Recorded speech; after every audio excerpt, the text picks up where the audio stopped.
Fala, Tricolada, beleza? Alexandre Antônio na área, mais um vídeo aqui no canal. É pré-jogo, Fluminense e Corinthians nessa quarta-feira. Então tem pré-jogo falando sobre Corinthians, falando sobre Fluminense, arbitragem, transmissão, piriri e poroló. Então vamos lá pro nosso pré-jogo, deixa o like, se inscreva, compartilha, dá essa moral pra gente aí. Vamos lá, 34ª rodada, tá acabando o Brasileirão, hein? Corinthians e Fluminense, Arena Neoquímica, às 21h45, com transmissão pela TV Globo e Premier, canal aberto para todo mundo ver. Arbitragem, Voaden, lá do Rio Grande do Sul. Gira, cai na mesma peça. Voaden vai apitar o jogo. Mais caseiro impossível. Estatísticas. Quantas vezes Corinthians e Fluminense se enfrentaram? 118 jogos. 40, olha que legal, 42 vitórias do Fluminense, 34 empates e 42 vitórias do Corinthians. Está empatado 42-42 em número de vitórias para ambos. Olha aí, tá pau a pau, hein? No primeiro turno foi 4-0 para o Fluminense, Corinthians com time reserva, essas coisas todas, mas na Copa do Brasil nós não fomos felizes enfrentando o Corinthians, correto? Na Copa do Brasil foi 2-2 no Maracanã, no jogo de ida, e no jogo da volta foi 3-0 para o Corinthians, sendo eliminado pelo Corinthians na Copa do Brasil. Como é que está a situação do G4? O Fluminense está brigando para chegar no G4, fase de grupos da Libertadores, e o Corinthians é um empecilho no caminho do Fluminense. Lembrando sempre que o Corinthians tem um jogo a menos, um jogo contra o Goiás. O Corinthians está em quarto lugar, o Fluminense em quinto. O Corinthians tem 57 pontos, o Fluminense tem 55. Então, são 2 pontos que separam o Fluminense do Corinthians. Então, um jogo importantíssimo, confronto direto. O Fluminense precisa dessa vitória, principalmente porque o Corinthians tem um jogo a menos. O Fluminense chegar no G4, o Corinthians está no caminho. O Corinthians, que é o quarto colocado, como eu falei, com 57 pontos, 16 vitórias, 9 empates e 7 derrotas. Vem de vitória num clássico contra o Santos. O Fluminense teve um clássico, o Corinthians também, contra o Santos, lá na Vila Belmiro, 1-0. Corinthians está embalado, está animado, tem desfalques. Yuri Alberto, centroavante, é um desfalque, está suspenso, terceiro cartão amarelo. Boa notícia. E o jogador Adson está contundido, também está fora do jogo. Tem pendurados, Balbuena, Ramiro, Juliano e Giovani estão pendurados por parte do Corinthians. O Fluminense tem uma lista extensa de pendurados também.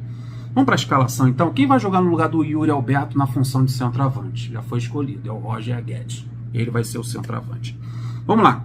Já a defesa já é decorada pela gente. Já enfrentou 3 vezes o Corinthians só nesse ano.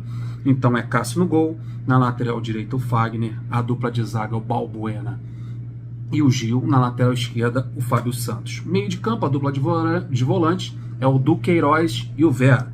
O trio no meio de campo é formado por Mosquito, Renato Augusto, na criação das jogadas, toda a atenção com o Renato Augusto, e Matheus Vital pelo lado direito.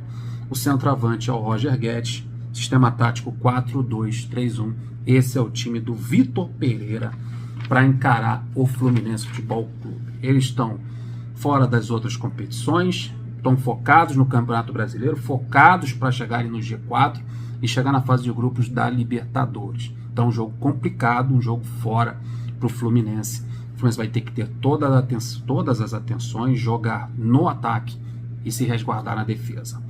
Esse mesmo Fluminense, que é o 5º colocado do Brasileirão, com 55 pontos, 16 vitórias, 7 empates e 10 derrotas. Vem de um empate, num clássico, contra o Botafogo por 2-2. Estava 2-0 para o Botafogo, o Fluminense foi atrás do empate.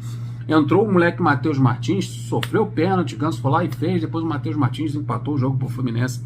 Jogo bem difícil no Maracanã. Tem desfalques do Marrone está fora, está contundido, e o Pineda também, por contusão, não viajaram para São Paulo. Vamos falar aí da lista grande de pendurados.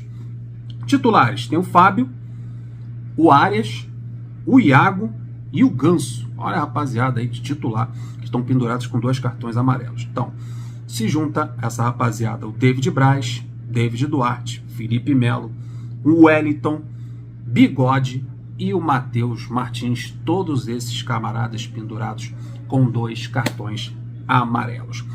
Vamos para a escalação do Fluminense? A escalação do Fluminense é a mesma do jogo passado, né? Não tem modificação nenhuma. O Iago mantido no meio de campo. Eu acho que tem que insistir com o Iago ali naquele setor. É importante. Ele não fez um bom jogo.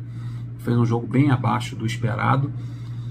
Vamos ver aí se mais essa terceira oportunidade dele como titular, o nível aumenta do meio de campo. Na lateral esquerda, para mim, felicidade, tá lá no GE, tá no Globoesporte.com, não deve ter nenhuma modificação, muito menos na lateral esquerda, que eu acho que deveria haver sim uma troca de jogador por ali. O Calegari está mantido na lateral esquerda. Eu acho que é uma insistência, uma teimosia e um erro por parte do Fernando Diniz em manter o Calegari por ali.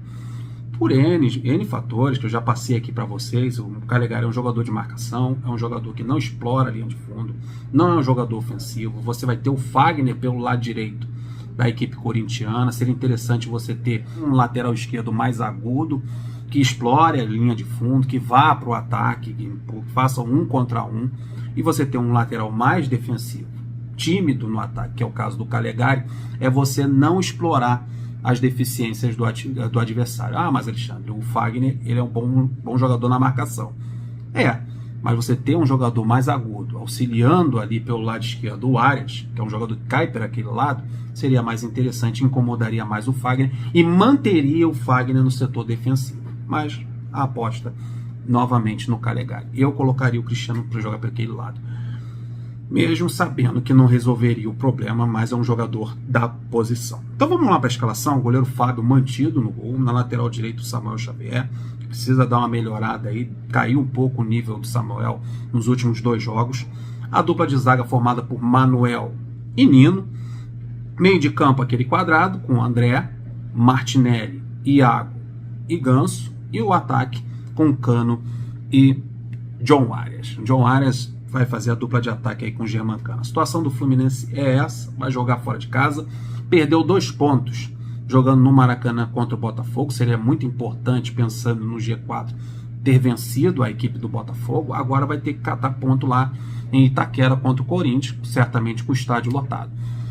No ataque, posse de bola, criação de jogadas, jogando no campo do adversário, linhas altas. Se o Fluminense não fizer linhas altas contra o Corinthians, vai ter problemas. Se der a bola para o Corinthians administrar o jogo e o Corinthians tomar conta do meio de campo, vai ser bem complicado para o Fluminense, ainda mais com o empurrão da torcida corintiana cantando o jogo todo. Então por isso que eu acho que até é importante o Fernando Diniz ter mantido esses 4 jogadores no meio de campo para povoar aquele setor e brigar pela posse de bola e fazer o seu jogo. E por favor, Fluminense, utilizar o lado direito também é muito importante, porque o Fábio Santos está lá pelo aquele lado, é um jogador também veterano e que o Fluminense precisa explorar aquele lado também.